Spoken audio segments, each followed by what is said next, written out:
The Dog and the Sparrow. A Brothers Grimm fairy tale.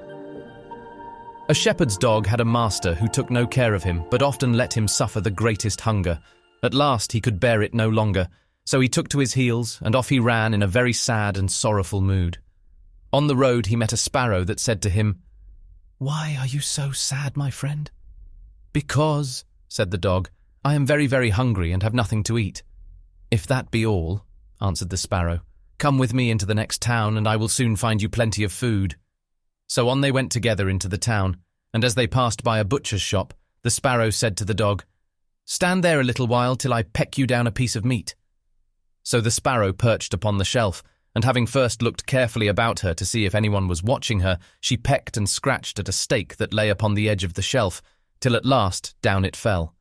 Then the dog snapped it up, and scrambled away with it into a corner, where he soon ate it all up.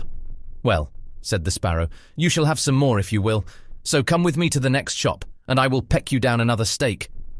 When the dog had eaten this too, the sparrow said to him, "Well, my good friend, have you had enough now?" "I have had plenty of meat," answered he, "but I should like to have a piece of bread to eat after it." "Come with me then," said the sparrow, "and you shall soon have that too." So she took him to a baker's shop, and pecked at 2 rolls that lay in the window, till they fell down, and as the dog still wished for more, she took him to another shop, and pecked down some more for him. When that was eaten, the sparrow asked him whether he had had enough now. "Yes," said he, "and now let us take a walk a little way out of the town." So they both went out upon the high road, but as the weather was warm they had not gone far before the dog said, "I'm very much tired. I should like to take a nap." "Very well," answered the sparrow, "do so, and in the meantime I will perch upon that bush."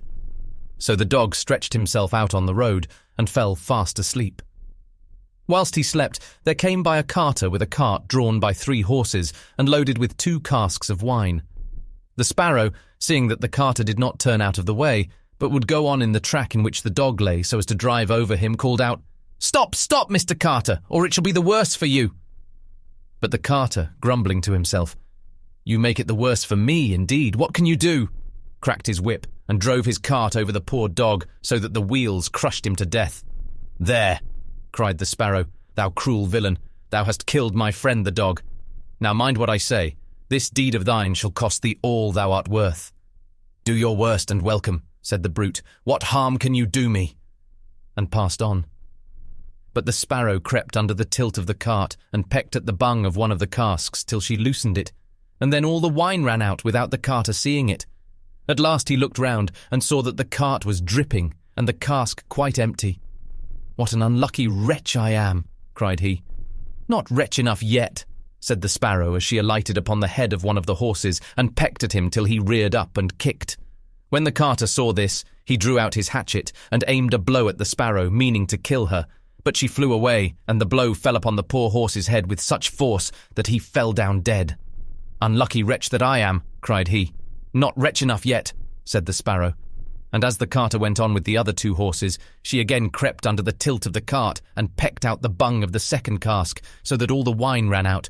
When the carter saw this, he again cried out, "Miserable wretch that I am!" But the sparrow answered, "Not wretch enough yet," and perched on the head of the second horse, and pecked at him too. The carter, seeing that he had thus lost all that he had, went down into his kitchen, and was still not sorry for what he had done, but sat himself angrily and sulkily in the chimney corner.